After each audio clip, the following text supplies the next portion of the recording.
Welcome to the public dialogue Rape, South African Nightmare.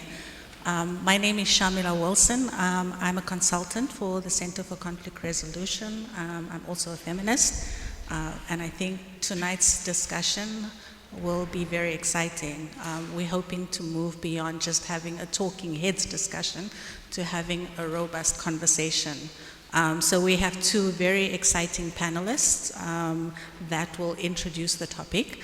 The topic speaks for itself. We live in a context, I think the word rape is such that it's become the normal for us. We live in a context where there is an epidemic against violence, of violence against women, where rape, femicide, public attacks, sexual harassment are all part of what it is that we have become accustomed to as part of what I would say is it an inevitable part of the South African DNA. But I think what's different about this book for me is that it not only talks about the issue, but it challenges us, each one as South Africans, to move beyond having these conversations. One of the key things, it's about thinking about how do we understand the issue of rape. What is it that produces rape in the context that we live in? And what are some of the dynamics that kind of trapped us in this inequality trap of rape in South Africa? What I really found compelling was Pumla says, history will judge us really harshly for our complicity, for failing to act, and for not being accountable for this particular reality. And the challenge is, can we imagine a future free of rape? Our first speaker is obviously the author of the book, Professor Pumla-Dineo Gqola, who's a professor of literature at the University of Witwatersrand in Johannesburg. She holds a master's degree from the universities of Cape Town and Warwick in the United Kingdom, and a PhD from the Ludwig Maximilian University of Munich in Germany. Her research areas are slave memory, staff rider literature, gender in Black consciousness literature, African feminisms, sexualities, and post-apartheid public culture. Our second speaker will be Dr. Helen Moffett, who is a freelance author, academic, editor, and poet. She received her PhD from the English department at the University of Cape Town and was an honorary research fellow at UCT's African Gender Institute for 5 years. She has held fellowships at Princeton University, Mount Holyoke College, and Emory University in the United States, and has lectured as far afield as Trinidad and Alaska. She has authored or co-authored 12 books, including 4 university textbooks, and numerous articles and essays on topics ranging from gender and refugees to the relation between cricket and masculinity. She's currently completing a book on sexual violence in South Africa. Rape, a South African nightmare. The reality is that rape is so much part of my life that I honestly battle to think about a time when I didn't think about it with amazing regularity. And so it struck me as a feminist in the world, as a feminist in this country, as a feminist on the planet, that as South Africans, as people living in South Africa, and I use that interchangeably, so it doesn't matter what kind of bureaucratic subjectivity a person has, we are constantly talking about rape, right? That you can't pick up a newspaper, you can't watch an entire week of television, you can't listen to an entire week of radio, most radio channels without. So on the one hand, we're speaking about rape all the time. And at the same time, so it's clearly something that we are preoccupied with, obsessed with, are living in the stranglehold of, something that we are hyper aware of. On the other hand, I was also struck by what seems paradoxically to me to be the difficulty of talking about rape. And in this book, I tried to make sense of what those relationships were for me. What does it mean to live in a country that's constantly talking about rape, but that seems unable to talk about rape at the same time? And so I thought, okay, well, how do we talk about, what are some of the ways in which we can talk about rape collectively across spaces, in ways that are not about centering hopelessness and the metaphor of rape and the comparison and the trivialization of certain kinds of rape. What if we, and I suppose so this book then is my attempt to contribute to that conversation that I think many people are doing. I sometimes surprise myself. I'm an incurably optimistic feminist.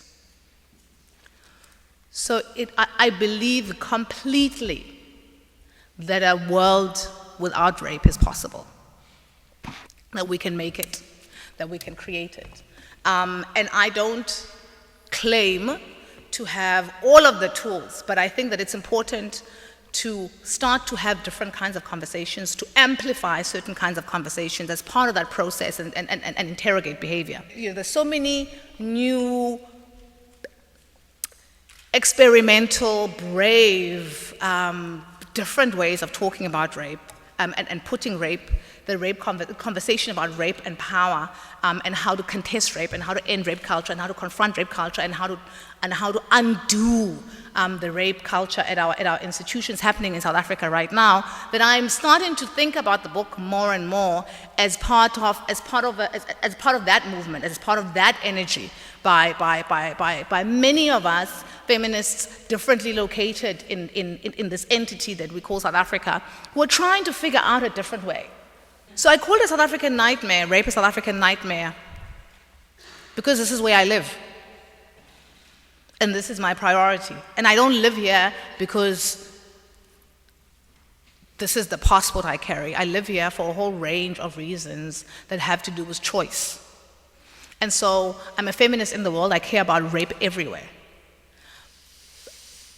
And I think that rape culture is a global crisis. I choose in this book to focus on where I live and the specific textures of the siege and the rape crisis where I live. It's as if the time for this conversation has come. We've been putting it off for decades, and we can't put it off anymore. And this meets all the criteria as far as I can make out. It is on a burningly urgent topic that needs to be addressed, as opposed to constantly negotiated and plastered over and rewritten into sort of narratives of fate and everyday suffering and tolerance. So it's a burningly important topic. She does not fall into the trap that so much qualitative research on sexual violence and gender-based violence in this country has to do, which is that in order to be taken seriously, I need to be as dry as dust. Not one single note of emotion may color my writing voice, because if it does, I will be another hysterical author writing about a sensitive topic, and it gives readers an excuse not to take it seriously. So she explodes the tendency to be cautious, guarded, supposedly neutral. And thirdly, she writes like an angel.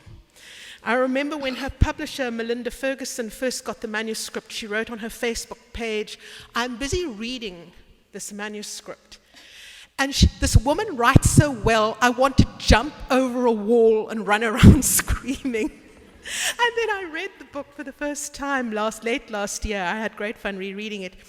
And I had the exact same thought. I just want to read you a typical passage that just made me want to cheer.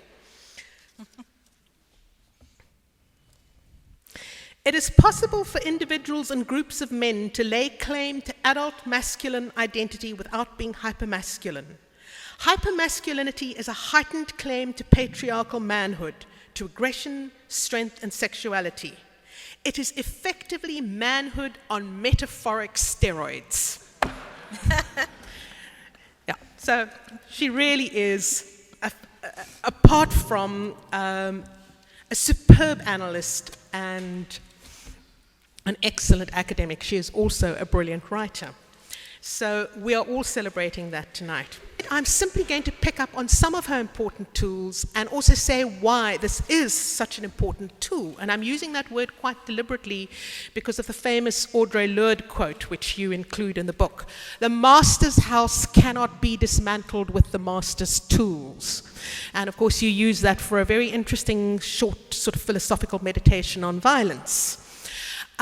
This book, if I can resort to the language of violence temporarily, is a weapon in the battle against sexualized violence that women, children, and men in this country and around the world experience, live under, exist on uneasy terms with. Whether or not you are a rape survivor, stroke victim, stroke, I'm not actually quite sure what the next term is because they're all equally problematic and helpful in different ways.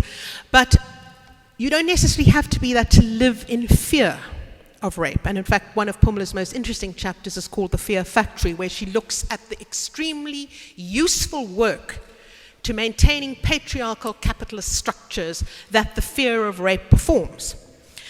So what I want to do is simply say that because she analyzes so clearly and so cuttingly how rape performs this kind of shock troop action of policing patriarchy, of enforcing it in our daily interactions and everyday lives, and by forcing us to look with absolute clarity at how that experience of sexual violence in South Africa is raced, how it is woven in the most obscene ways into patterns of personal sexual choice, sexual identification, sexual transformation.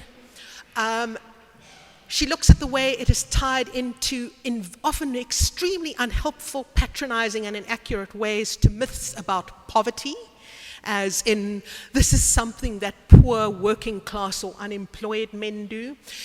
She gives you all the tools you need to take them down. And because I write in this field as well, I read this book and I thought she said in one paragraph, like a knife through hot butter, what I've stumbled on laboriously for 5,000 words trying to articulate. So I appreciate that so much. I'll just give you another little taster of what I mean by the work that she does so that the rest of us don't have to do it all over again. Here she does one of the best takedowns of not all men I've ever heard. Now, I personally believe that anybody who stands up and seriously says, but not all men, should immediately make a 1,000 Rand donation to Rape Crisis. But this is what Pumla says. Men who are not violent need to stop responding angrily to those who seek to end rape, accusing us of blaming all men and requiring that we start by saying not all men. Here it comes. Men who do not rape have nothing to be ashamed of when rapists are held accountable. And they need to direct their anger at the men who make all of them look bad. They need to confront those men who rape and create rape culture and stop sabotaging those who engage in a fight to end rape by insisting that any critique of endemic rape be prefaced with not all men rape. I believe that is what the young people would say is a drop mic moment.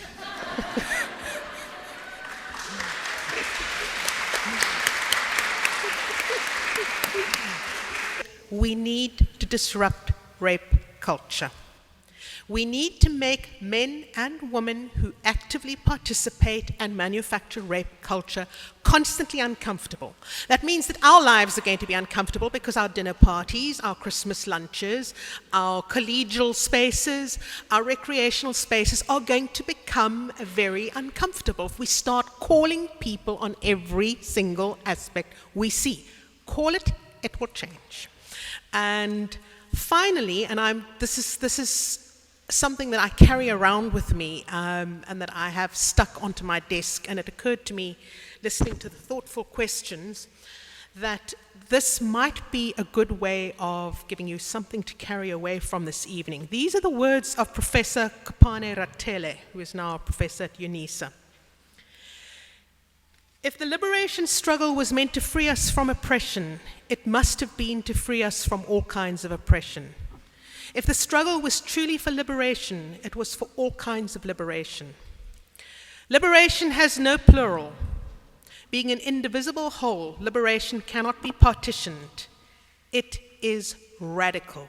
To opt for anything else is to endanger it. Thank you all very much for coming.